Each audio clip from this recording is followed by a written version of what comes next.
Today I would like to talk about files. One thing to know about Ubuntu, everything is a file. So let's begin with just regular files, and that's exactly what they're called, regular files. So for instance, I know that I am on the desktop, so I can do the ls, LAH, and I pull up all the files here on the desktop. I see these files which have the tag are regular files. In order to create a regular file, we have a couple of ways that we can do it. We can use the touch command. We can also use a text editor like nano. We can use VI, and we can also use emacs. So any of those will create the file. I'll just go ahead and create a file and put it right here on the desktop. And so if I want to delete it, it's as simple as just remove file. And so it goes away. The regular file is just simply a binary readable.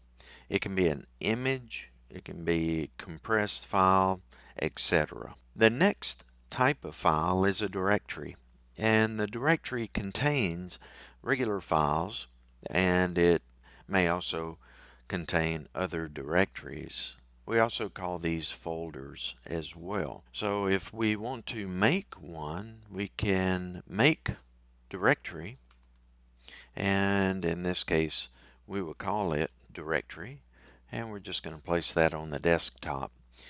So you see it does look like a file folder, and so if I want to remove that, I'm just going to remove directory, and it goes away. The next type file is called a block file. So a block file is a hardware file, and most of these can be found on the system in the dev folder. So let's go ahead and change directories into the dev folder now. And before we look at the different files that we have in this directory, one thing I want to point out is grep. We've used grep a couple of times in previous videos.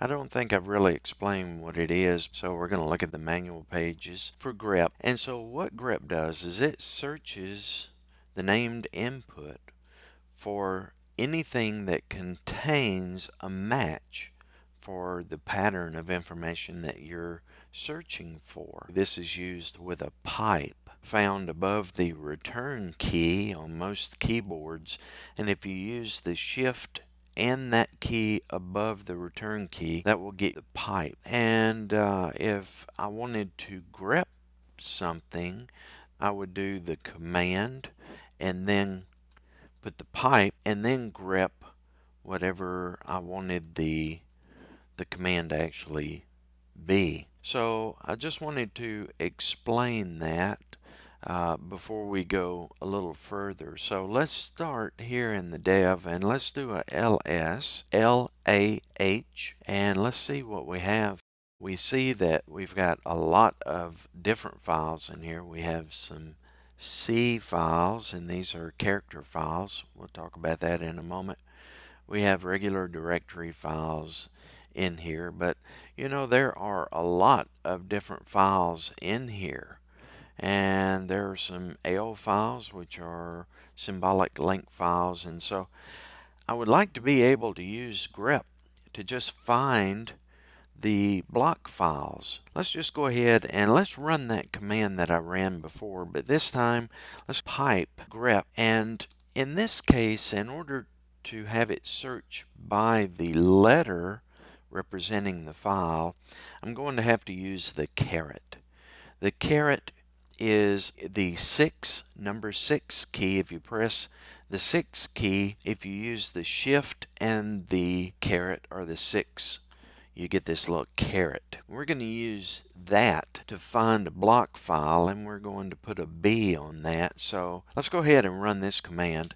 And so it does a search in this directory, and you can see all the B's that show up here. Let's just go ahead and use the up arrow key, and let's substitute the B for a C. Use that, and now we can see all of the character files.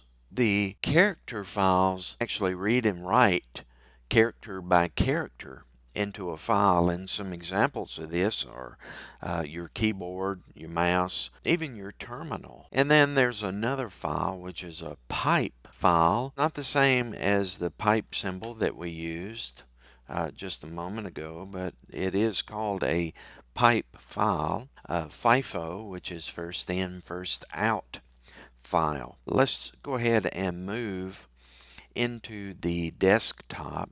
I move into here, take a look at what's there. Here are the files. And so now let's go ahead and create that pipe. So we're going to make first in, first out, and we'll call that pipe. And so there's the pipe right here. So if I would like to delete that, remove works well, and so it goes away. Then the last thing we'll talk about is the link or symbolic link file. What these do, these files actually link to other files. So in order to understand this, let's go ahead and move back into the dev directory, and let's go ahead and run the ls LAH. Let's go ahead and pipe it into grep. Let's use the caret, and let's use a L for link. Now we see all of the link files. The file itself is named here, and it is actually the file that it is linking to, thus the name link. Fairly straightforward with that. We can create those. In fact, I'll go back to my desktop now. I'll just use the up arrows and go back to desktop, and I'll create one. And to do that, we're going to use a LN, and we're going to use a TAC S is for symbolic, and then we're going to call it something. So let's just name it link, and there it is on the desktop. And in order to delete it, fairly simple. It's just RM. So those are the file types. I encourage you to research more and experiment with these different commands as well. It'll make you a better pen tester.